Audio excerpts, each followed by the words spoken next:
Good morning दोस्तों। ACAD academy आपका बहुत बहुत स्वागत करता है मेरी इस यूट्यूब चैनल पे। आपका जैसा कि मैंने आपको पहले भी बताया था कि मैं जल्दी ही क्लास लेके आने वाला हूं।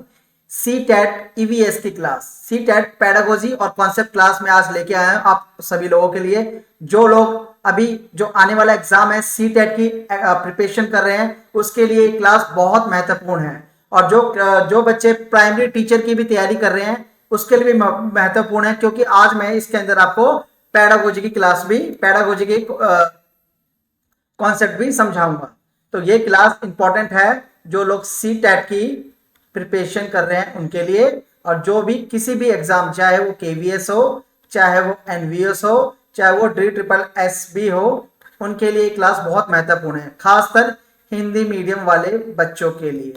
ठीक है, क्योंकि मेरा मेरा जो सारा कंटेंट है वो हिंदी मीडियम का है। और ये टोटल टोटल ये जो कॉन्सेप्ट और जो क्लास होगी वो टोटल एनसीईआरटी की बुक पे बेस्ड होगी, उससे कुछ भी बाहर नहीं है। ठीक है, तो सभी दोस्तों मेरे इस चैनल को लाइक कीजिए, ठीक है, इसको सब्सक्राइब कर लीजिए और इसको शेयर करना ना भूलें। मेरे मेरे चैनल का नाम है ACAD academy concept of the day. ठीक है, ACAD एकेडमी मेरे यूट्यूब चैनल का नाम है। तो आज हम पढ़ने वाले हैं ईवीएस क्लास 1। ठीक है, और ईवीएस का जो बुक का नाम है आप सभी को पता है, आसपास। तो चलिए ज्यादा देर नहीं करते और क्लास को आगे बढ़ाते हैं। आज हम बात करने वाले हैं जो थर्ड क्लास की जो ईवीएस की बुक है, थर्ड क्लास की जो ईवीएस की बुक है उसका जो चैप्टर, पहला चैप्टर है, उस पहले चैप्टर का नाम है डाल डाल पर ताल ताल पर। डाल डाल पर ताल ताल पर, यानी कि ये जो चैप्टर है इसके अंदर सी टेट या एग्जाम पर्पज से क्या आ सकता है, इसके अंदर क्या पैडागोजी छुपी हुई है, इस चैप्टर को कैसे पढ़ाना चाहिए, और ये क्यों ये चैप्टर थर्ड क्लास की बुक में दिया गया है, इसके बारे में पूरी विस्तार से चर्चा करेंगे। तो आप लोग सब तैयार हो जाइए। जो बच्चे नोट्स तैयार करना चाहते हैं नोट्स तैयार कर सकते हैं, क्योंकि मैं बीच बीच में पढ़ाता भी रहूंगा और समझाता भी रहूंगा। चलिए आगे बढ़ते हैं। देखिए बच्चों, ये थर्ड क्लास में, ये थर्ड क्लास की ईवीएस की बुक है जहां चैप्टर का नाम है डाल डाल पर पात पात पर। उसमें ये चित्र दिया हुआ है, इस चित्र में कौवा है, गिलहरी है, कबूतर है, बंदर है, मैना है, तितली है, चिड़िया है। ये सारी चीजें है ना इस बुक के अंदर दी गई है। क्या आपने कभी अपनी दिमाग लगा के सोचा है कि ये इस चैप्टर में ये क्यों दिया गया है? क्योंकि बुक का जो चैप्टर का नाम है वह डाल डाल पर पात पात पर, यानी कि जो बच्चा है अपने एनवायरमेंट से सब कुछ सीखता है। जब वो बच्चा घर से बाहर निकलता है तो वो चिड़िया, पक्षी, पत्ते देखता है और वो देखता है कि सारे के सब पेड़ पे रहते हैं। तो इससे इससे क्या सीखने को मिलता है? देखिए, बच्चे अपने आसपास के लोगों और चीजों को देखकर सीखते हैं। तो पहला जो पैडागोजी का क्वेश्चन बन जाता है कि बच्चे कैसे सीखते हैं। तो बच्चे लोगों और चीजों को देखकर सीखते हैं। पहले भी मैंने आपको बताया था लगभग 80% जो चीज है वो बच्चे देखकर सीखते हैं, बाकी जो 20% चीज है वो सुनकर सीखते हैं। और ये क्वेश्चन आया भी हुआ है कि हम सबसे ज्यादा जो चीजें हैं वो कैसे सीखते हैं, तो देखकर सीखते हैं, समझकर बहुत कुछ सीखते हैं। इस अध्याय में से भी कक्षा के बाहर की दुनिया का अवलोकन कराया जाता है। अवलोकन यानी कि बच्चा ऑब्जर्वेशन से सीखता है, जो चीज देखेगा उसको वो ऑब्जर्व करेगा और उसको कैच करेगा, इसलिए बच्चा सीखता है। तो ये सारी जो चीजें हैं ये पार्क में होती है या गार्डन में होती है, लेकिन इसको, इस चित्र को पुस्तक में दिया गया है ताकि बच्चे पुस्तक और एनवायरमेंट को डायरेक्टली कनेक्ट कर सके, डायरेक्टली जोड़ सके और उससे सीख सके, इसलिए ये चित्र किताबों में दिया गया है। और आप जितने भी ईवीएस की बुक देखेंगे, ईवीएस में एक खास बात है कि वो चित्रात्मक है। क्या है? चित्रात्मक है। चित्रात्मक क्यों है? क्योंकि बच्चे देखकर ज्यादा सीखते हैं, देखकर ज्यादा सीखते हैं, इसलिए ईवीएस की किताबों में चित्रों का प्रयोग सबसे ज्यादा किया गया है। ये पैडागोजी का क्वेश्चन है और बहुत इंपॉर्टेंट क्वेश्चन है। तो किस लिए दिया गया है चित्र? ताकि बच्चे देखकर ज्यादा सीखते हैं, इसलिए हमारी ईवीएस की बुक कैसी है? चित्रात्मक है।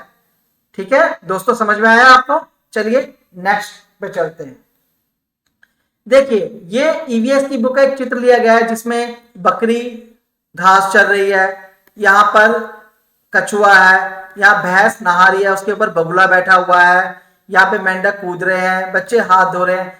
ये बच्चे अपने आप को कनेक्ट कर पा रहे हैं किससे, गांव देहात से, और देखकर सीखते हैं। देखो ये बगुला हमेशा आपने सोचा कि बगुला भैंस के ऊपर क्यों बैठता है?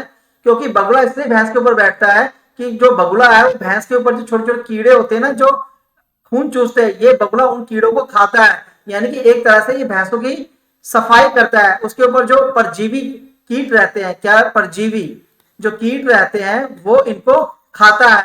इसलिए कभी भी भैंस के ऊपर कोई बगुला बैठा होता है तो भैंस उसे भगाती नहीं है, चुपचाप आराम से लेटी रहती है ताकि बगुला उसकी सफाई कर सके और कीट खा सके। ये देखिए कछुआ, कछुआ किसमें, अब देखो कछुआ बाहर है और वो पानी में जा रहा था, इससे क्या सीख मिलती है कि कछुआ एक ऐसा प्राणी है जो पानी में भी रह सकता है और बाहर भी रह सकता है। बकरी घास चर रही है। इस तरीके से ये चित्र दिखाया जाता है ताकि बच्चे अपने आप को प्रैक्टिकल लाइफ, दैनिक जीवन से जोड़ सके। देखिए जमीन से पूनम ने एक पत्ता उठाया और बीट को पोंछा, बीट को पोंछा। गाल अभी भी चिपचिपा था, उसने सोचा सामने वाले तालाब में धो आती हुई। यानी कि जो पक्षियां होते हैं वो क्या करते हैं, बीट करते हैं, और वो चिपचिपा था। यानी कि बीट कैसी होती है, चिपचिपा होता है। बीट कैसा होता है, चिपचिपा, ध्यान में रखिएगा। और उसने सोचा कि तालाब में जाऊं और धोआऊं। और जब वो तालाब में गई तो उसने कई प्रकार के जीवों को देखा, कछुआ, बकरी, मेंढक, और वो अपने एनवायरनमेंट से सीखती है। जैसे कछुआ रेंग कर चलता है, मेंढक फुदक के चलता है, और भैंसे नहाने के लिए तालाब में जाती है। ठीक है, तो ये छोटी छोटी चीजें हैं जो एग्जाम के पर्पज से आ सकती हैं। आपको कॉन्सेप्ट क्लियर होना चाहिए। चलिए आगे बढ़ते हैं। देखिए आपने देखा होगा कि ये किताब के अंदर एक चित्र दिया गया हुआ है। देखो ये चित्र बनाए गए हैं, मोर, तोता, कुत्ता, तितली, बकरी, ये क्यों बनाया गया है? और इसके अंदर देखा होगा आपको थंब प्रिंट यानी कि फिंगरप्रिंट के पेंट का यूज किया गया है। इसलिए बनाया गया है ताकि बच्चा अपने आप को एनवायरनमेंट से कनेक्ट कर सके और उस चीज से जुड़ जाए, जिससे बच्चा ज्यादा से ज्यादा सीख सके। इस प्रकार की एक्टिविटी किताबों में दी होती है ताकि बच्चा उसे कर सके और अपने एनवायरनमेंट को अच्छी तरीके से समझ सके। अगर बच्चे ने तोता देखा है तो उसको याद आएगा कि बच्चे की जो चोंच, जो तोते की जो चोंच होती है वो लाल होती है, वो हरे रंग का होता है, तो बच्चा इस टाइप का चित्र बनाएगा तो कनेक्ट हो गया। मोर ब्लू रंग का होता है तो ब्लू रंग का, तितली कलरफुल होती है तो वो लाल पीले नीले तितली बनाएगी। तो वो बच्चे इसे, ये बनाने का मकसद क्या है कि बच्चा बुक्स के माध्यम से एनवायरनमेंट से कनेक्ट हो रहा है।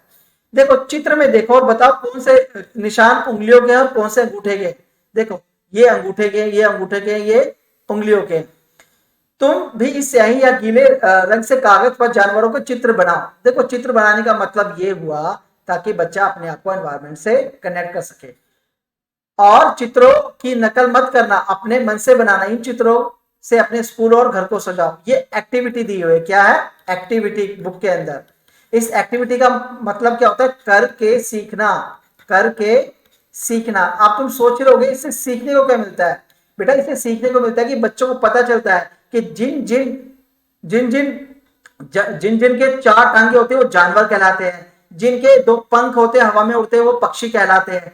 तो ये बच्चों को सीखने को मिलता है एक्टिविटी के माध्यम से, और उनके अंदर क्यूरियोसिटी जागती है। तो पेरेंट्स से, अपने टीचर से पूछते हैं कि हमें दूध कौन देता है, तो टीचर्स बताएगी हमें गाय दूध देती है, भैंस दूध देती है। इस तरीके के वो क्वेश्चन करता है जिससे वो लर्न करता है।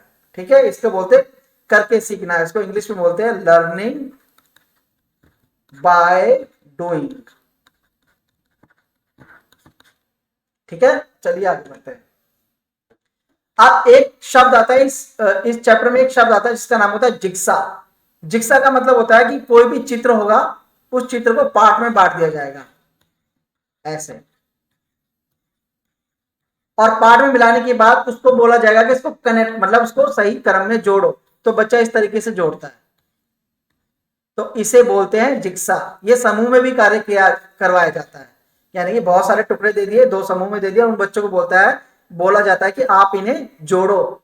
अब जोड़ के क्या क्या मतलब ऐसे एक्टिविटी क्यों दी जाती है? ऐसी एक्टिविटी इसलिए दी जाती है ताकि बच्चे का दिमाग, जो बच्चे ने देखा है वो बच्चा उसको हाथ से करे। बच्चे ने मोर देखा है तो उसे पता होगा कि चोंच कहाँ आएगी, पंख कहाँ आएंगे, ठीक है, उसके ऊपर जो ये होती है ये कहाँ पे आएगा। इससे बच्चे के दिमाग में जो चित्र होता है वो उसको रिकॉल करता है और जानवरों के बारे में याद दिलाता है कि कौन सा जानवर की प्रकृति कैसी है। तो ये जिक्सा दिया जाता है कॉन्सेप्ट क्लियर कराने के लिए। जैसे मान लो हमने चित्र दे दिया, मान लो तोते का, तोते के कई सारे चित्र दे दिए और बच्चे को बोला कि इसको जोड़ो सही क्रम में, तो बच्चे ने अगर तोते को देखा होगा तभी वो जोड़ पाएगा। तो इससे क्या क्लियर होता है, कॉन्सेप्ट किसके प्रति, जानवर जो पक्षी उसने देखे उसका कॉन्सेप्ट उसके दिमाग में बैठा कि मोर है तो मोर की चोंच होगी, वो नीले रंग का होता है, उसके हरे हरे पंख होते हैं, तो ये कॉन्सेप्ट उसके दिमाग में बैठ जाता है। उस कॉन्सेप्ट को वो रिकॉल करता है, रिकॉल करने के माध्यम से फिर उसको वो कनेक्ट करता है, जोड़ता है और फिर वो चित्र बन जाता है। क्या बन जाता है, कंप्लीट चित्र। इसी को बोलते हैं जिक्सा। ये एक्टिविटी छोटे बच्चों में कराई जाती है ताकि बच्चा ज्यादा से ज्यादा सीख सके। ठीक है, तो ये कॉन्सेप्ट क्लास और पैरागोजी दोनों साथ साथ चल रही है। क्लास बहुत महत्वपूर्ण है, आप देखते रहिए।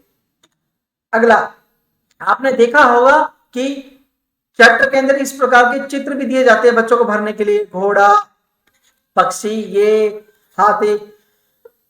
अगर बच्चे ने अपने एनवायरमेंट में सारी चीजों को देखा होगा तो कनेक्ट करता है, चूहा मेरे तो घर में रहता है तो चूहे में कलर कर देगा ब्राउन कलर का, छिपकली भी मेरे घर में रहती है पर छिपकली कलर देगी। हाँ, मैं तो पापा के साथ जू गई थी, मैं अपने फ्रेंड के साथ जू गई थी, मैंने हाथी देखा था तो हाथी पे कलर कर देगा। तो बच्चे ने जो जो चीज देखा हुआ वो कनेक्ट करता है अपने आप से, और जो उसने देखा वो कलर यहाँ पे फिल कर देगा। जरूरी नहीं एक्चुअल कलर, जो उसने देखा, अगर उसने हाथी भूरे रंग का देखा होगा तो भूरा कलर भर देगा, अगर उसने बिल्ली काली रंग की देखी होगी तो काली कलर कर देगा। और दिमाग कर वो ये डिपेंड करता है कि उसने उन चीजों को किस रूप में देखा है और उसे रिकॉल। तो बच्चा क्वेश्चन भी पूछ सकता है, बोला हाँ, तो बच्चे को ये कॉन्सेप्ट क्लियर हो जाएगा कि बिल्ली के कलर अलग अलग होते हैं। कुत्ते, बच्चों के घर के आसपास कुत्ते होते हैं छोटा, तो कुत्ते में कई सारे कलर होते हैं, तो बच्चा अगर कलर कर देगा तो बच्चा ये भी पूछेगा कि बच्चे कुत्ते तो और भी कलर के होते हैं, तो वो भी पता चल जाएगा। मुर्गी जो अंडे देती है, बत्तख जो पानी में रहती है, इस प्रकार की एक्टिविटी दी जाती है। इसका एक ही मकसद होता है, डेली लाइफ से कनेक्ट करना, डेली लाइफ से कनेक्ट करना। ठीक है, इसलिए ये चित्र दिए जाते हैं कलरफुल करने के लिए। अब बात करते हैं कि हमने ये चैप्टर पढ़ा डाल डाल पर पात पात पर। अब इसमें पैडागोजी कॉन्सेप्ट क्या है उसको समझते हैं। देखिए, किताब में जानवर शब्द का इस्तेमाल सभी जानवरों, कीड़े, पक्षी, स्तनधारी आदि के लिए किया गया है। इस उम्र में बच्चे कीड़े मकोड़े या सांप छिपकली आदि का अधिक बारीकी से वर्गीकरण नहीं कर सकते, इसलिए बच्चे इनको भी जानवर समझते हैं। अगर बच्चे के पास कीड़ा आ रहा है या बिच्छू आ रहा है या मकोड़ा आ रहा है तो बच्चे उसे जानवर ही बोलेगा। क्या बोलेगा, जानवर ही बोलेगा, क्योंकि अभी तक बच्चे के अंदर वर्गीकरण की स्किल पैदा नहीं हुई है। ये पैडागोजी क्वेश्चन है कि थर्ड क्लास का बच्चा वर्गीकरण करने में असफल होता है। ठीक है, तो ये ध्यान रखिएगा। अगला, जानवरों के चलने का ढंग अलग अलग होता है, कुछ चलते हैं, कुछ रेंगते हैं, कुछ उड़ते हैं तो कुछ तैरते हैं। इसके लिए कुछ पैरों की मदद लेते हैं तो कुछ पंखों की, कुछ पूंछ का सहारा लेते हैं। इस तरीके से बच्चा धीरे धीरे उसका वर्गीकरण करना सीखता है, लेकिन उस समय पे नहीं। तो अगली क्लास में अगर बच्चे से पूछा जाए कि चलने वाले जानवरों के नाम बताया तो बच्चा बताएगा, रेंगने वालों के जानवरों के नाम बताएगा तो बच्चा बोलेगा सांप, केंचुआ। उड़ने वाले पक्षी जानवरों के नाम तो बच्चा बोलेगा चिड़िया, तोता, मछली, तैरने वाले। तो बच्चे इन सबको जानवर ही समझते हैं। जब इसका वर्गीकरण करेंगे तो चलने वालों के नाम अलग बताएगा, रेंगने वालों के अलग बताएगा, उड़ने वाले को अलग बताएगा, तैरने वालों को अलग बताएगा, लेकिन बच्चे इन्हें समझते जानवर ही हैं। ठीक है, जबकि ये जानवर नहीं होते। ठीक है, जानवर उन्हीं को कहते हैं जिनके 4 टांगे होती है, एक पूंछ होती है। ठीक है, तो इस तरीके से बच्चों को हम कॉन्सेप्ट क्लियर करवा सकते हैं। ठीक है, चलिए आगे बढ़ते हैं। आगे इस विषय से जुड़े मुद्दों पर बातचीत से पहले विषय का पाठ्यक्रम पढ़ना चाहिए टीचर्स को। इस विषय का नया थीम क्या है, थीम 6 में बांटा गया है। जैसे देखो, पूरी किताब को 6 थीमों में बांटा गया। ध्यान रखिए, क्वेश्चन आ सकता है कि आसपास की जो ईवीएस की बुक है उसको कितने थीमों में बांटा गया है, तो 6 थीमों में बांटा गया है। परिवार, मित्र, भोजन, पानी, आवास, यात्रा और हम चीजें कैसे बनाते हैं, इसको इन चीजों में बांटा गया है। ठीक है, अगला क्या है, इसके लिए पाठों का प्रस्तुतिकरण विविध तरीकों से किया गया है। प्रस्तुतिकरण यानी किताबों का प्रेजेंटेशन जो है, जो किताबों में जो टॉपिक है उसका प्रेजेंटेशन अलग अलग तरीके से किया गया है। जैसे हमने किसी भी टॉपिक को कहानी ये के माध्यम से पढ़ाया, किसी को डायलॉग संवाद से पढ़ाया, किसी को कविताओं से पढ़ाया, किसी को पहेलियों से पढ़ाया, किसी को हास्य खंड से, और किसी को नाटक से, और किसी कहीं पर एक्टिविटी से। यानी कि आपको ईवीएस की बुक के अंदर ये सारी चीजें मिलेंगी, कहानियां भी मिलेगी, यानी बच्चों को कहानी के माध्यम से भी पढ़ाया जा सकता है, कम्युनिकेशन डायलॉग से भी, कविताओं से भी। पहले ये क्यों पढ़ाए जाते हैं? क्योंकि सबसे ज्यादा बच्चे इसी चीज में इंटरेस्ट लेते हैं, कहानी सुनने में, बोलने में, पहेलियों में, हास्य खंड में, नाटक में। ये सब किसके बेस है? एक्टिविटी बेस है।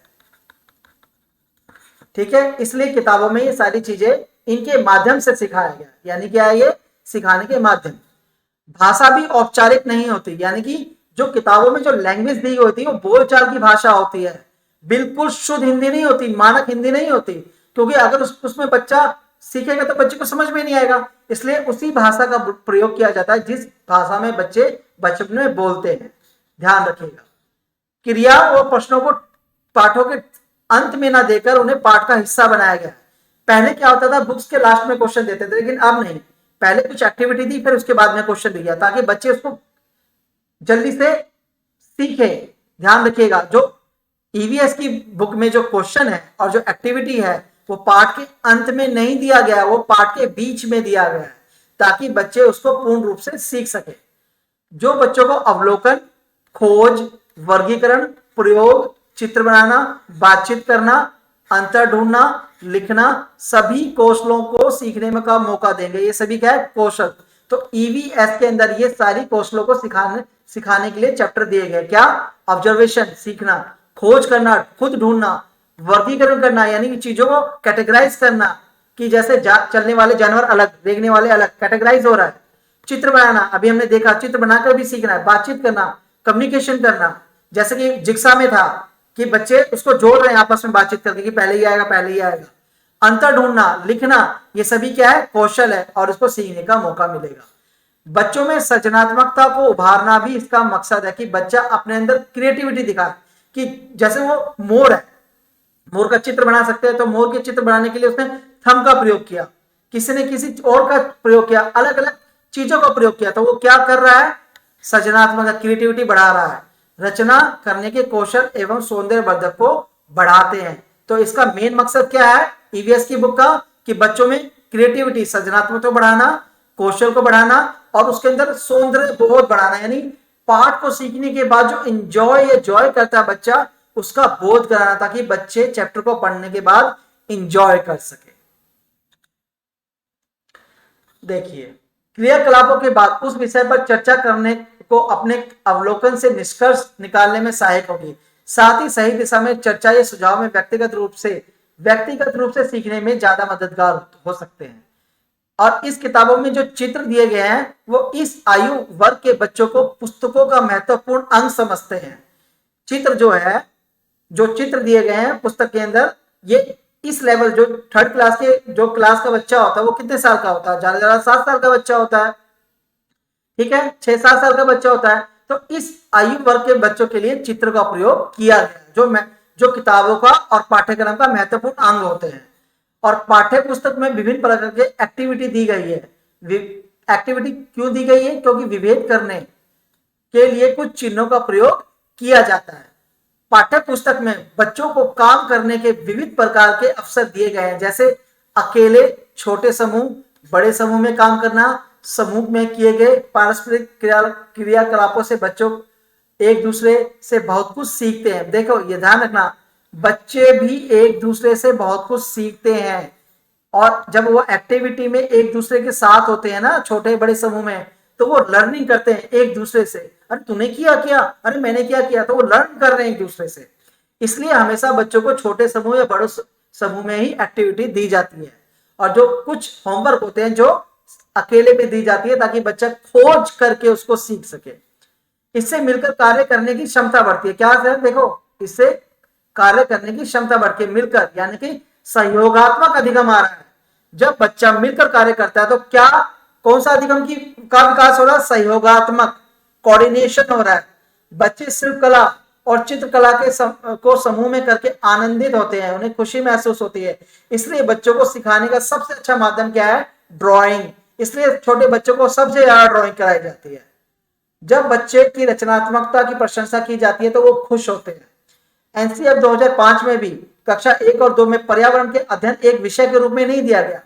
और जो ईवीएस की बुक है फर्स्ट और सेकंड, उसके अंदर आप ईवीएस, समाज, कौशल, गणित, भाषा सबको एक साथ जोड़कर ई बुक बनाई गई है।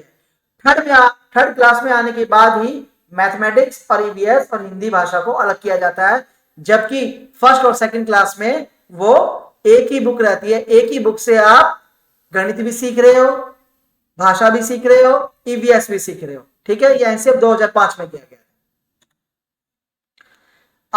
जब आप ईवीएस की बुक उठाएंगे तो आपको ईवीएस की बुक के अंदर ये मिलेगा, चर्चा करो, बताओ, लिखो, सोचो, करो, ढूंढो। तो इस तरीके की जो शब्द और चिन्ह दिए गए हैं, क्यों गए? क्योंकि सभी चीजें लर्निंग बाय डूइंग के ऊपर है, खुद करने, स्वयं करने के ऊपर है। ठीक है, ताकि बच्चा ज्यादा से ज्यादा सीख सके। ठीक है दोस्तों, इस प्रकार के चिन्हों का प्रयोग किया गया है। बात करते हैं क्वेश्चन की कि इस चैप्टर से क्वेश्चन कैसे कैसे आते हैं। देखो, दिसंबर 2018 में क्वेश्चन पूछा गया था, बाला का पूरा रूप क्या है? बाला होती क्या है? बाला को बोलते हैं building as a learning, building as a learning. ठीक है, ये मतलब किस तरीके से हम इसका यूज कर पाते हैं। आपने देखा होगा कि किसी भी स्कूल में जाते हैं तो दीवारों पे चित्र बने होते हैं सीखने के लिए। तो बिल्डिंग एज ए लर्निंग का प्रयोग किया जाता है। तो इसका उत्तर क्या होगा? बाला का पूरा रूप क्या है? अधिगम सहायक के रूप में ब्रेल, अधिगम सहायक के रूप में बिल्डिंग। ये आंसर होगा। जिस बच्चे ने ये लगाया था गलत था।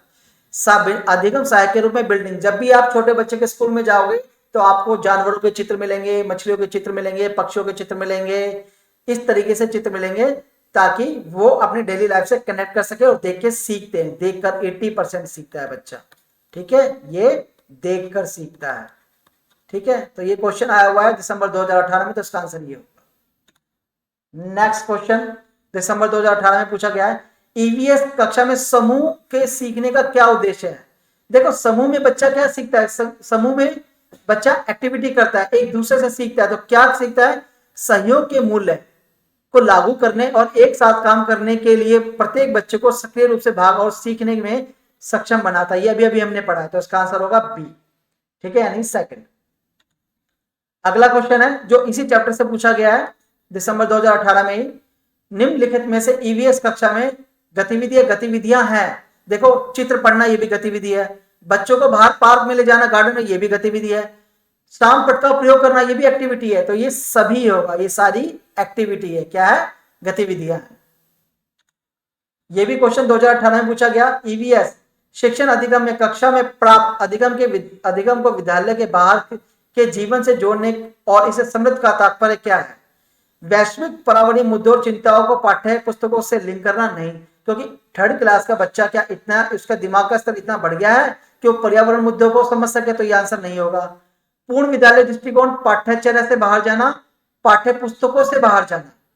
तो इसका आंसर क्या होगा? ईवीएस शिक्षण अधिगम में कक्षा में प्राप्त अधिगम को विद्यालय के बाहर के जीवन से जोड़ने और इसे समृद्ध करने का तात्पर्य क्या है? इसका मतलब है पाठ्यचर्या से बाहर जाना। पाठ्यचर्या से क्या बाहर जा सकता है? नहीं। जो सिलेबस है उसके अकॉर्डिंग काम करेंगे ना, तो इसका मतलब है पाठ्य पुस्तकों से बाहर जाना, लेकिन पाठ्यचर्या यानी करिकुलम के अंदर रहेगा, लेकिन पाठ्य पुस्तक से बाहर जाना। जैसे किताब में कोई चित्र दिया हुआ है, बच्चों को नहीं पता कि गंडा हाथी कैसे दिखता है, तो बच्चों को भ्रमण करने ले गए या जू ले गए। तो हमने क्या किया? पाठ्य पुस्तकों से बाहर गए। तो इस तरीके से बच्चा सीखता है। तो इसका आंसर फोर्थ होगा। तो दोस्तों, आज की कक्षा के लिए सिर्फ इतना ही। मैं सभी स्टूडेंट से रिक्वेस्ट करता हूं कि इस टाइप की क्लास लेने के लिए, जो कि बिल्कुल अलग कॉन्सेप्ट पे है, बिल्कुल अलग तरीके से है, मेरे चैनल को लाइक कीजिए, सब्सक्राइब कीजिए, और नेक्स्ट क्लास में मैं आपको सेकंड चैप्टर पढ़ाऊंगा। चलिए, धन्यवाद दोस्तों।